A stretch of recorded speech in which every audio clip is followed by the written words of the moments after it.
All right. Well, I've read about you and your campaign for governor and stuff, but I guess I'm just curious, in your own words, how did you first get into kind of COVID related activism? Well, we have to go all the way back to the beginning, right? So if we remember what happened back in February when China released this video that showed people dying in the street, right? I don't know if you remember seeing that, but it had really scary music and people are falling over in the street dead. They're showing dead bodies in the grocery aisles and on the sidewalk and everything else. And then at the time, nobody really knew what this virus was going to do. We just saw what that video did. So it scared a lot of people. I remember going to a neighborhood party at the time and talking with friends, and they were talking about that video. Like, oh my gosh, did you see what came out of Wuhan? Like, people are dead in the streets, people are dying. And nobody knew if this thing had teeth or not. And I'm like, well, we're just gonna have to wait it out. We're gonna see. But as we started to, what I felt, overreact, and we started to lock down, especially in the state of Michigan, when our governor started telling us what we could and couldn't buy. We couldn't buy seeds. We couldn't go on a motorboat, but we could go on a rowboat. We couldn't go to our vacation homes. Things just started to feel a little off. A little bit of governmental overreach happening because, in my humble opinion, we should never, ever give away our constitutional freedoms, our sacred values, or citizens' rights, regardless of a pandemic. And when the governor extended our state of emergency on April 9th to continue with her unconstitutional lockdowns, that's when I stood up as a citizen. And I don't know if you saw this, but I started a Facebook group called Michiganders Against Excessive Quarantine. Are you familiar with that? I did see that, yes. Okay, so I didn't expect anything from it. I just did a little video Thursday afternoon, I think it was, just to get some things off my chest. I was very angry, obviously, as a business owner. It was affecting me. And I just did a little 5-minute, what I call a hissy fit video, just going on and saying we shouldn't be doing this. We shouldn't be taking away people's constitutional freedoms and sacred values and citizens' rights. And so I went home, and later on that night, I saw that 500 people joined that group. And I looked at my wife and I said, holy cow, there's 500 people that feel just like I do, because a lot of people at the time, we thought we were all alone. And that group grew by 100,000 people over the next 3 days to 300,000 on that Sunday.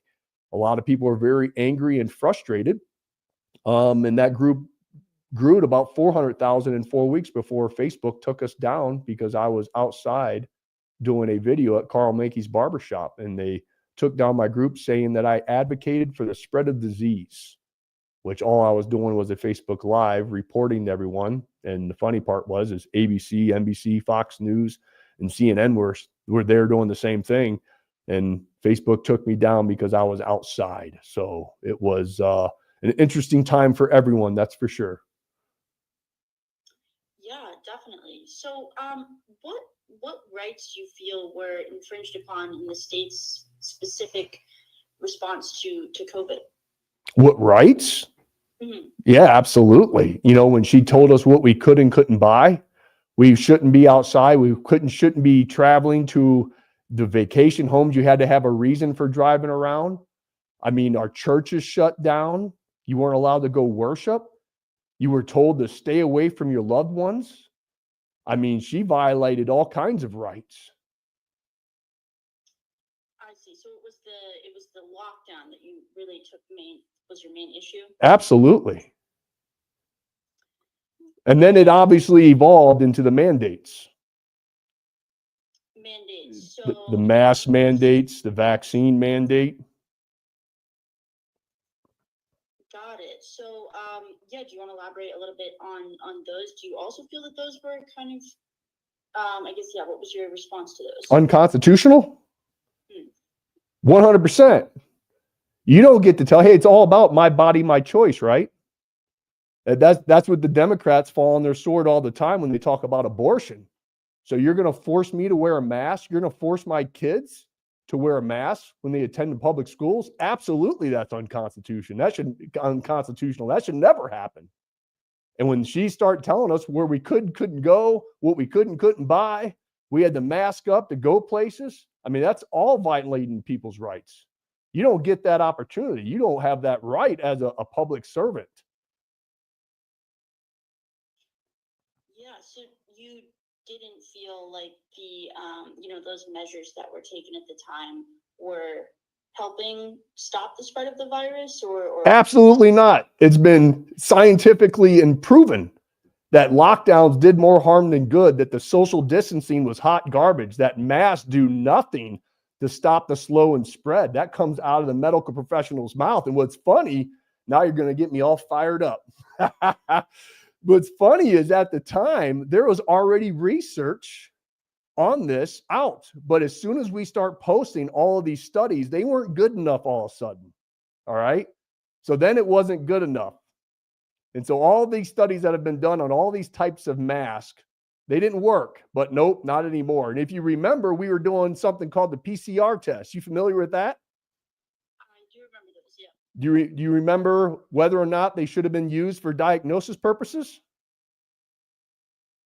I was under the impression that they were used for diagnosing. That's what we are using to diagnose COVID. And the inventor, the person who invented the PCR test, was on record saying that this test should not be used for diagnostic purposes. And so all these tests that were testing positive, you spin this enough, it's going to test positive eventually. So how many false positives did we get? And this just gave the governor more ammunition to put the hold on all of us and continue to run with this narrative. I mean, if you fast forward, I mean, look, when she was telling us that we couldn't go outside, right? We couldn't go across the street and have our kids play with our neighborhood kids, and people were supposed to be locked down because we had to do our part, America. It's not about you. It's about little Billy down the street. It's about the Walmart greeter, right? But then what happened during the George Floyd protest? They let everyone out. You know what they said then? It's healthy to protest. So what changed? Because just a week prior to that, they were ripping my movement that I started because we were outside doing a freedom festival in Newaygo. And they said that we were super spreader events. But when the George Floyd protest happened, all of a sudden, holy cow, it was okay to be outside? Weird how that works. Then let's fast forward when all the other states start doing it the right way, right? Everybody started to get the data because no one knew that this thing had any teeth. But I guarantee if you were transparent with the people and you educated the people, empowered the people with the right information, people would have did what was right. You didn't have to mandate. You didn't have to take away people's constitutional freedoms and these unconstitutional lockdowns and everything else. Just give the people the truth. And so what we saw was all the states start to say, you know what? There's better ways of doing this. We're going to start to slowly open up, analyze the data, and we're going to go from there. States like Florida, Indiana, Ohio, Wisconsin, they all started to slowly open up. But I guess COVID just hated Michigan. Remember that? How everybody was doing a mass exodus out of the state to Indiana and Ohio to get haircuts. And our nanny governor said, she said what? Hey, go down there, but why don't you just Google how to do a haircut? Remember her making that statement? Not that one specifically, but I remember there was a lot going on at the time for sure. Well, I remember it very strongly, and it was almost 5 years ago. You know, another thing that she did, that she said, and you can, I quote, she implored one another to wear the mask. That's what we should do to our fellow citizens, to implore one another to wear the mask. But if not, do it forcefully. Do you realize she said that verbatim? Do you think that's inciting violence? I couldn't say one or the other, but I will have to research that. So it sounds like you wish Michigan had opened up earlier, like some of those other states, kind of when there was a lot of uncertainty about what worked and what didn't work. Absolutely. Okay. I think if you would have just told people like, hey, we don't know if this virus has teeth or not. Here's what I want you to do. Just play it safe. Go about your normal lives. If you're scared, you can stay home. But everyone that wants to go to work, everyone that wants to go to their vacation homes, everyone that wants to go buy paint and seeds, go ahead and do so. But just do me a favor. Don't spit in each other's mouths. And I think everyone will just get through this just fine. That's what I would have did. I understand. So it was the hard line mandates, that was really sounds like that was what you took issue with specifically. I don't think there's anything hardline about violating people's constitutional rights. There's no hard line about it. You're not allowed to do it. And then remember, hey, look, she was separating all these families. You weren't allowed to go visit your elderly, your loved ones in the nursing homes, even though she put COVID infected elderly into nursing homes, resulting in the deaths of thousands. That really brought up the death count, didn't it? But then if you fast forward, I think in 2021, where she secretly flew down to see her supposedly sick dad on a private jet when everyone else wasn't allowed to. And then she went on and lied about it on a podcast. I don't think that's very transparent. And then shortly around that time, I think you're only allowed to go out to eat with 6 people. And then she was caught eating with all of her friends in Michigan State, somewhere around the restaurant there with, I don't know how many there was, 15, 16, and they didn't have a mask on. And they didn't probably check each other's vaccination status at the time, even though they lied to us and said the vaccine is not going to allow you to get COVID. And not only that, if you get vaccinated, you're not going to spread it. Those were both lies.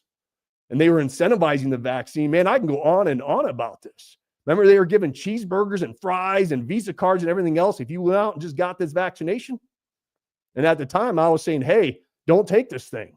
There's no long-term safety and efficacy studies done on this. And they were incentivizing. When have you ever in the history of our species had to incentivize health?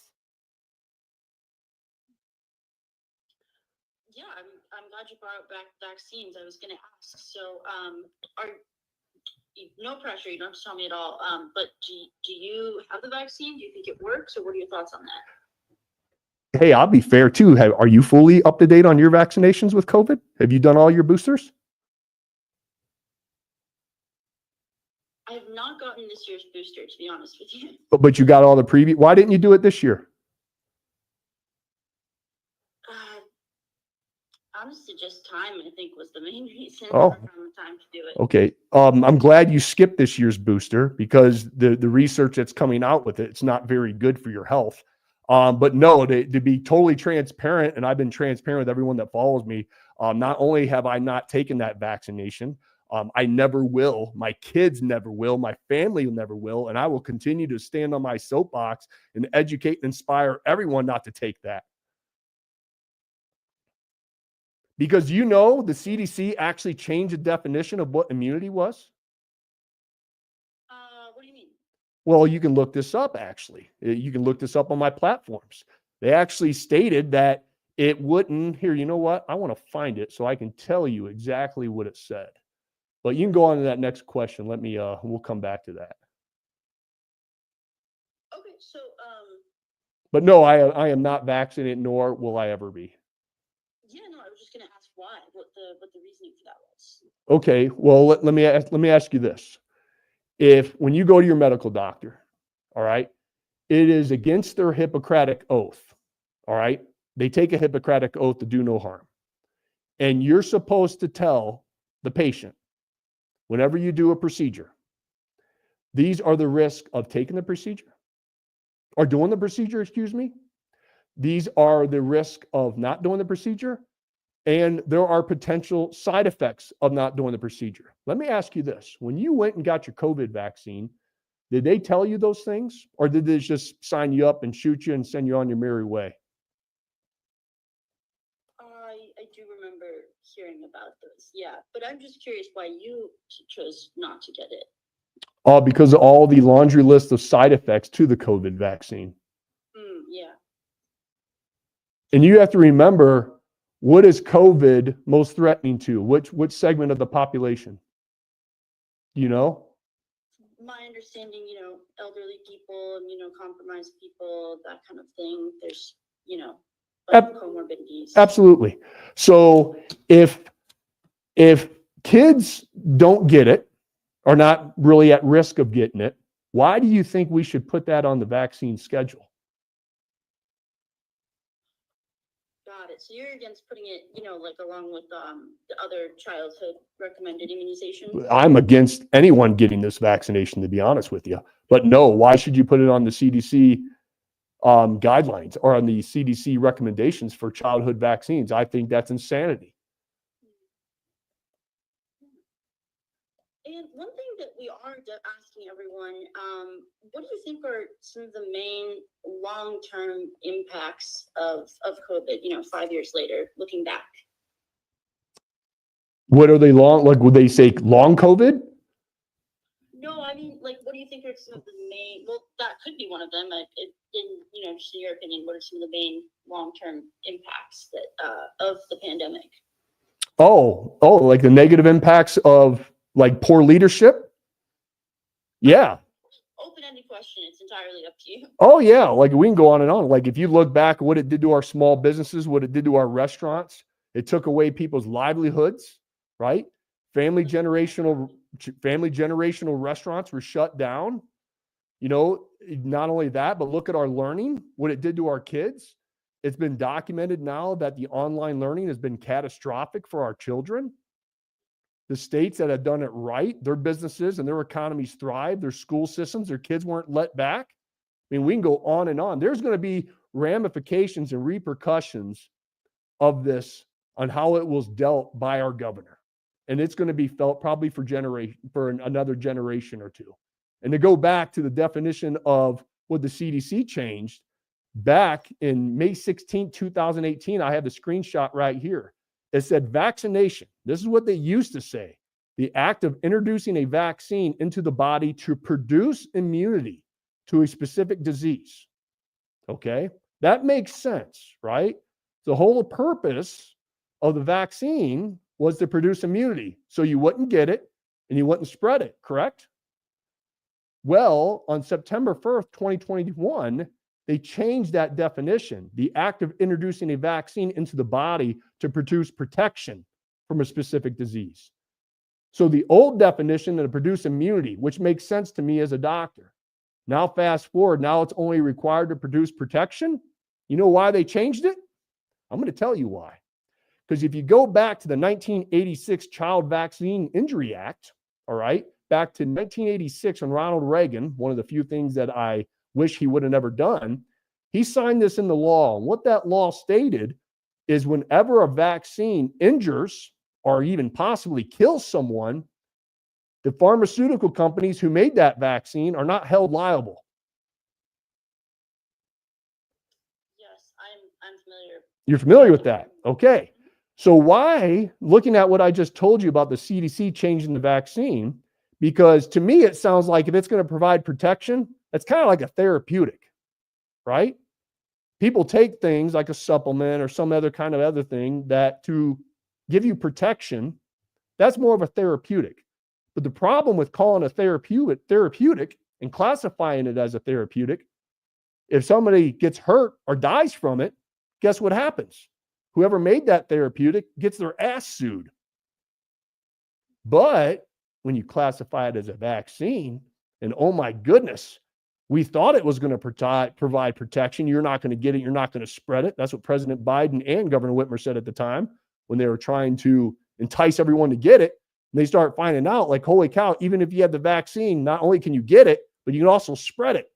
Oh boy, we better change the definition of this real quick. And that's exactly what they did.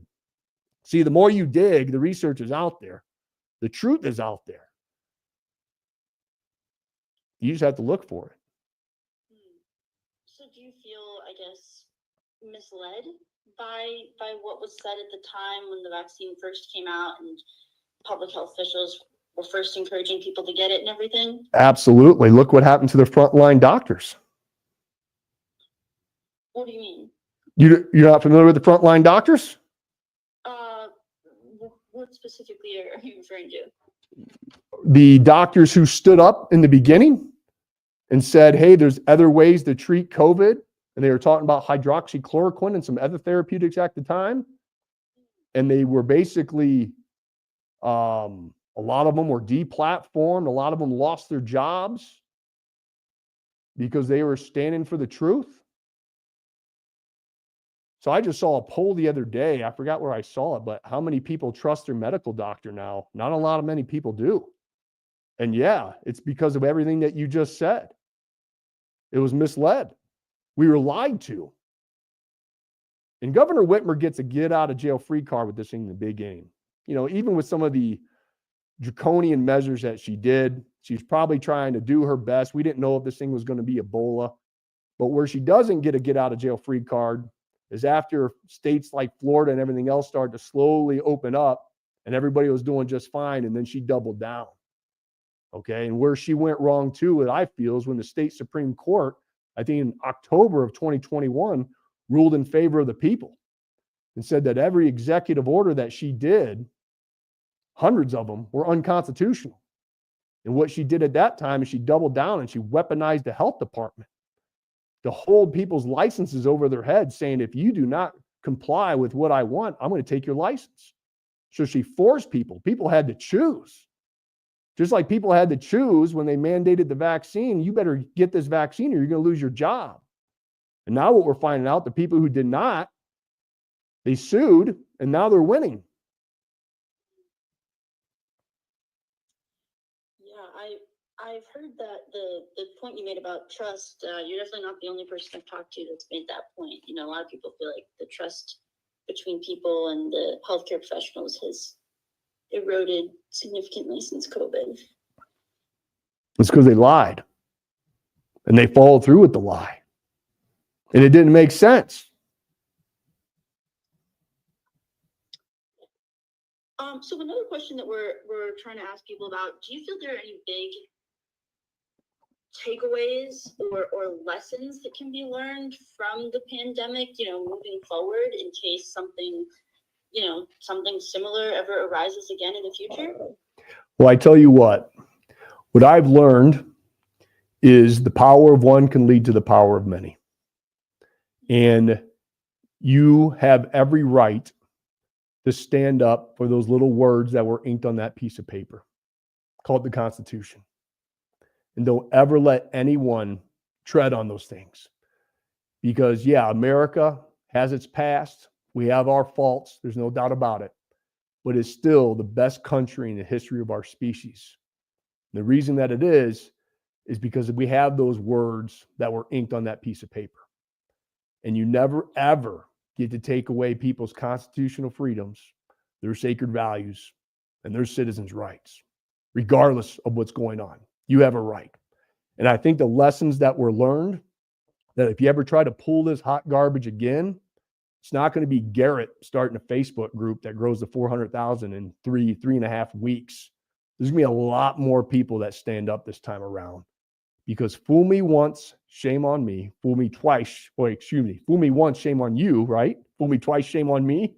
I don't think people are going to get fooled again, and they're going to question. And that's one thing that's happening in our politics right now. I mean, to go off topic just for a second. I mean, if you talk to any old school Democrat, right, where I'm talking about the JFKs of the world, which would be considered a moderate Republican in today's standards, but the old school Democrats, the JFKs of the world, they were all about making sure that we weren't wasting money on the military and we weren't, we were being at least some type of conservative. We didn't want big government. And that's what JFK stood for. Now, fast forward to today, President Trump is having a lot of accountability right now. Elon Musk is involved. He's auditing. We're finding out there's billions upon billions of wasteful spending of our hard-earned tax-paying dollars. And you know what? The majority of Americans want this. The majority of Americans have voted for this. And he's following through. So I think to answer your question, what happened and how they handled, especially in these Democrat-run states, it carried over in the 2024 election. People do not want what happened to happen again ever. And so I think a lot more people are awakened, a lot more people are involved, a lot more people are questioning. And the corporate media, your very Detroit News, you guys have a lot of work to do to restore the trust in the American public. Because you guys still push a narrative. Let's just be honest. You guys are still the propaganda arm of the radical left, in my humble opinion. Don't take offense to that. But that's just what I believe and what I've seen. Because it was, yeah, but because I'm going to prove it to you. You did not, and maybe it's I don't know why you don't know about what Governor Whitmer said about Googling a haircut or how she implored one another to wear the mask or to do it forcefully and everything else that she has done. Like, that's a concern. If you want people to follow you, hey, hold both parties accountable, good and bad. That's what the Americans want. Not just one party. How about both? That's how you restore trust. Yeah. Well, is there anything else important that you think I should know for the, about the lasting impacts of COVID or just the pandemic in general for the article? No, I think I'm okay. Thank you for giving me the time. Yeah, thank you for returning my call. I really appreciate it. And the article, I think the official anniversary of whenever the first COVID cases were diagnosed is March 10th, and the article should run sometime this week. Do you want to give me your email? I can send it to you when it is published. Sure, I can do that. Yeah, it's gs at GarrettForMichigan.com. That's 2 R's, 2 T's. All right. Thank you so much. I really appreciate it. I appreciate you. Hey, Have a good rest of your do me a huge favor. Kick Craig Mauger in the shins for me and tell him that's from Garrett. He'll laugh. All right. Have a good rest of your day. You too. Bye-bye. Oh, man. I hope you enjoyed that as much as I did. Just me being transparent. Whenever I get on these news stations, they're going to write that article. But now we have evidence of exactly what I said and how I said it. For the record. So they can spin it however they want. But we have it on video of exactly what was said and how it was said. That's how I roll. God bless you. God bless the state of Michigan, of course, and always. God bless these United States. Bye-bye.